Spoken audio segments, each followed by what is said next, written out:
Examen des circuits de l'ensemble indicateur à LED. 3.1 Contrôle hors tension. Faites avant tout un contrôle hors tension du circuit réalisé en disposant l'ohmmètre sur le calibre Ohmix 1000 et en vérifiant qu'entre le contact L0 de l'ensemble des connecteurs et l'électrode de la base, c'est-à-dire celle du milieu, du transistor T0, vous devez trouver une valeur de résistance comprise entre 14 kΩ et 16 kΩ.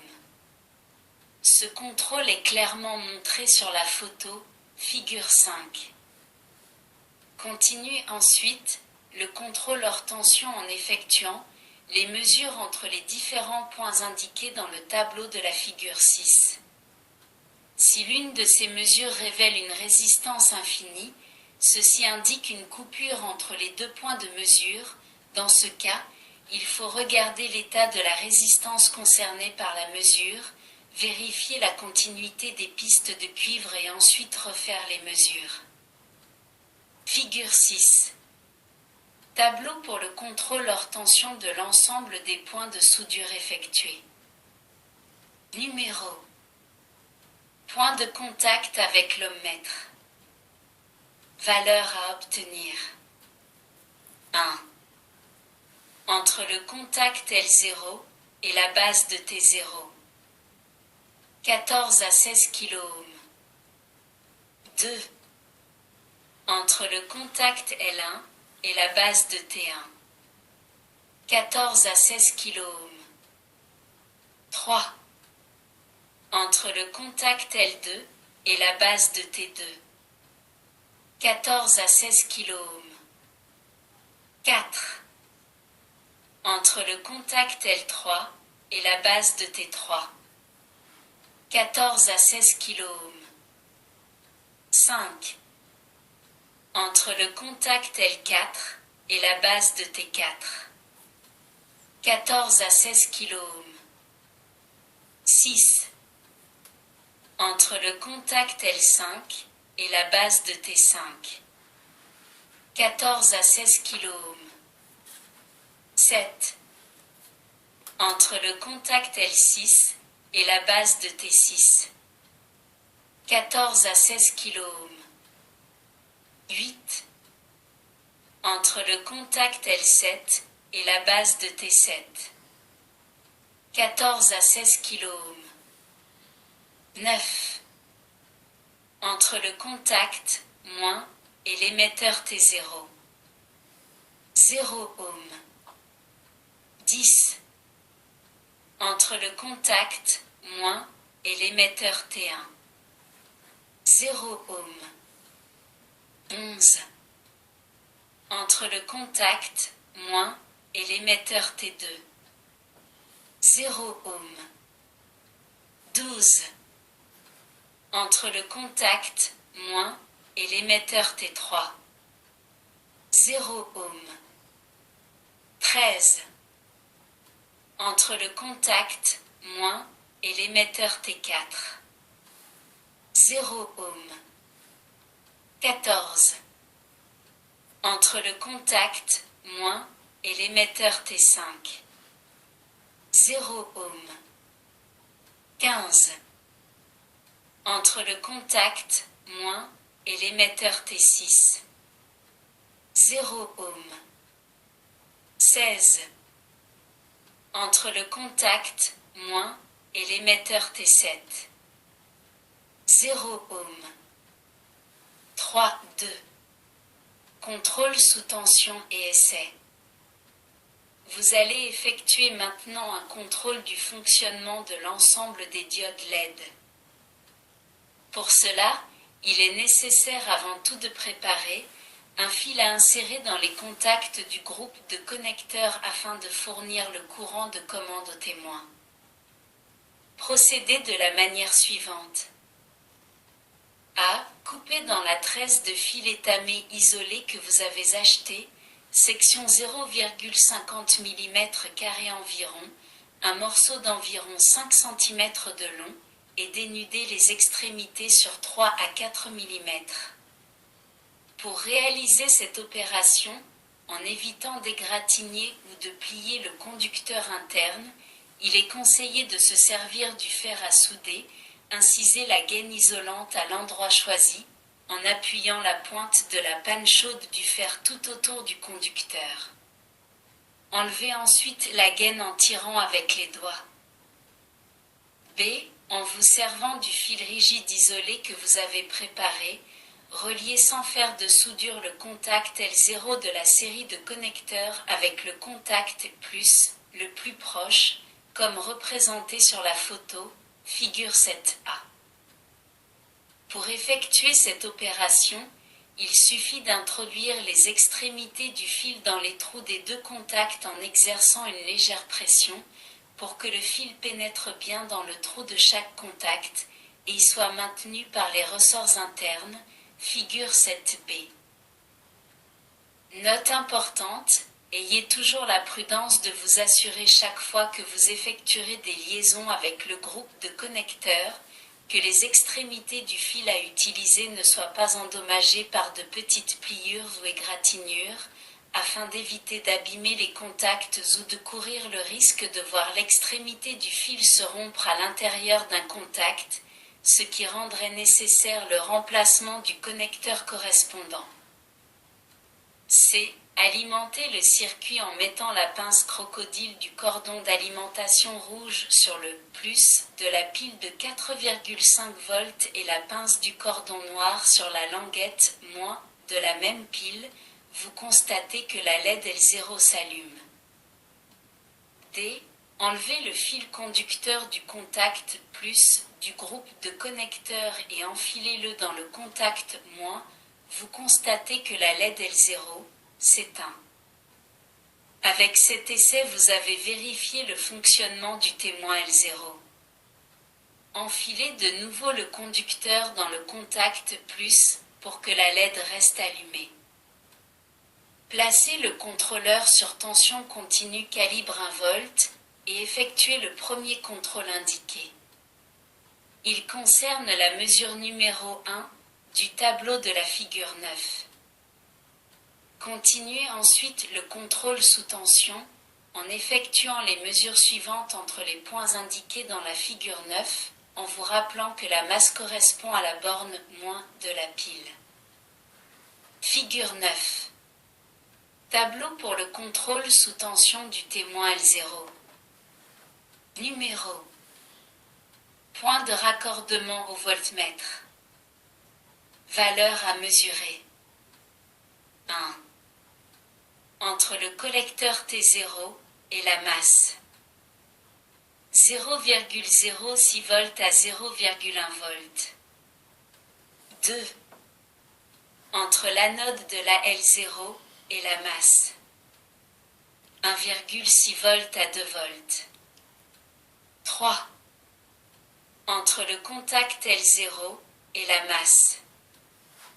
4,3 à 4,5 volts. 4. Entre la base de T0 et la masse. 0,5 à 0,8 volts. Attention, la masse du circuit correspond au moins de la pile d'alimentation. Les valeurs de tension mesurées sont normales si elles sont comprises entre les deux valeurs extrêmes de référence indiquées. Si la LED ne s'allume pas, et si les résultats des mesures ne sont pas ceux prévus, assurez-vous tout d'abord que la LED a été câblée correctement, puis consultez le tableau de la figure 10. Vous pourrez en tirer des indications utiles pour localiser le défaut. Figure 10. Indication de dépannage pour d'éventuelles anomalies lors du contrôle sous tension. Anomalie rencontrée. Cause probable. Vous trouvez 0 volt sur le collecteur de T0. La résistance R0 est coupée. La LED est défectueuse. Vous trouvez plus 3 volts sur le collecteur de T0. La LED est branchée à l'envers. Le transistor T0 est défectueux ou branché à l'envers. La résistance R8 est coupée. Vous trouvez plus 0,08 volts sur l'anode de la diode L0. La LED L0 est en court-circuit. Vous trouvez plus 4,5 volts sur la base de T0. Le transistor T0 est défectueux ou mal câblé. Vous trouvez 0 volts sur la base de T0. La résistance R8 est coupée. Le transistor T0 est défectueux. Vous trouvez 0 volts sur le contact L0. Il manque la liaison entre les contacts L0 et plus. Ces contrôles s'étant avérés satisfaisants, vous pouvez passer à la mesure du courant de commande du transistor T0. Enlevez la liaison entre le contact plus et le contact L0, placez le contrôleur sur courant continu calibre 1 mA. Touchez avec la pointe de touche noire le contact L0 et avec la pointe rouge le contact plus, comme illustré sur la figure 11. La LED s'allume de nouveau et l'aiguille indique un courant compris entre 0,2 et 0,3 mA, c'est-à-dire 200 et 300 microampères. F. La vérification du témoin L0 terminée. Replacez une extrémité du conducteur rigide isolé dans le contact plus et avec l'autre extrémité touchez successivement les contacts L1, L2, L3, L4, L5, L6 et L7. Les LED correspondantes s'allument dans l'ordre, l'une après l'autre. Si l'une des LED ne s'allumait pas, effectuez un contrôle des tensions aux différents points du circuit à transistor correspondant et localisez le défaut en procédant suivant les indications fournies précédemment au sujet de l'indicateur L0. Ayant terminé l'essai de tous les indicateurs, débranchez l'alimentation en enlevant les pinces crocodile rouge et noires de la pile. 3. Examen des circuits de l'ensemble indicateur. L'ensemble indicateur est composé de 8 circuits identiques et indépendants les uns des autres. Examinons donc un seul d'entre eux, par exemple le circuit indicateur L0 dont le schéma électrique est illustré par la figure 12, étant entendu que les considérations suivantes sont également valables pour chacun des autres indicateurs. En pratique, le transistor T0 se comporte comme un interrupteur commandé par le signal appliqué à l'entrée, c'est-à-dire sur la base. Plus précisément, lorsqu'un niveau de tension est appliqué à l'entrée L0, dans notre cas compris entre plus 4,3 à 4,5 volts, mesure numéro 3 du tableau de la figure 9, la base du transistor T0 est parcourue par un courant de commande IB égale 0,25 mA, contrôle de la figure 11, qui le porte à saturation. La tension du collecteur VC diminue alors jusqu'à atteindre environ un dixième de volt, par exemple à plus 0,08 volts, valeur comprise entre plus 0,06 et 0,1 volts, mesure numéro 1 du tableau de la figure 9, et la LED s'allume, comme vous l'avez constaté expérimentalement. Dans ces conditions, le courant qui circule dans la LED est limité par la résistance R0. En supposant que la tension mesurée sur l'anode de la LED soit de plus 1,8 volts, valeur comprise entre 1,6 volts et 2 volts, mesure numéro 2 du tableau de la figure 9, il y aura à ces bornes une tension de 1,8 volts moins 0,08 volts égale 1,72 volts qui est une valeur typique pour la majorité des diodes LED.